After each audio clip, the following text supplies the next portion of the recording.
বেগম খালেদা জিয়ার রোগ মুক্তি কামনায় বোয়ালমারীতে দোয়া মাহফিল অনুষ্ঠিত। ভ্রাম্যমাণ প্রতিনিধি জাফর আলী। বাংলাদেশ জাতীয়তাবাদী দল বিএনপি এর চেয়ারপারসন ও সাবেক প্রধানমন্ত্রী বেগম খালেদা জিয়ার রোগ মুক্তি ও সুস্থতা কামনায় ফরিদপুরের বোয়ালমারীতে দোয়া মাহফিল অনুষ্ঠিত হয়েছে। বুধবার 10 ডিসেম্বর দুপুরে উপজেলা ও পৌর বিএনপির যৌথ আয়োজনে এ দোয়া মাহফিল অনুষ্ঠিত হয়।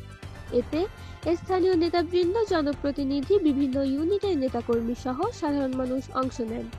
অনুষ্ঠানে প্রধান অতিথি হিসেবে উপস্থিত ছিলেন ফরিদপুর জেলা বিএনপির আহ্বায়ক সৈয়দ মোদ্দারেস আলী ঈসা। প্রধান বক্তা ছিলেন বিএনপির মনোনীত প্রার্থী ধানের শীষের নাসিরুল ইসলাম, ফরিদপুর 1 আসন।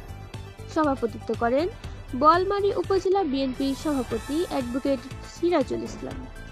বিশেষ অতিথি হিসেবে উপস্থিত ছিলেন ফরিদপুর জেলা বিএনপির সদস্য সচিব খন্দকার এ.কে. কিবরিয়া স্থাপন, বোয়ালমারী পৌর বিএনপির সভাপতি আফজাল হোসেন খান পলাশ, খোয়ালধারী ইউনিয়ন বিএনপির সভাপতি আব্দুল কুদ্দুস শেখ। অনুষ্ঠানটি সঞ্চালনা করেন উপজেলা বিএনপির সাধারণ সম্পাদক সঞ্জয় কুমার সাহা ও পৌর বিএনপির সাধারণ সম্পাদক ইমরান হুসাইন শ্যামল।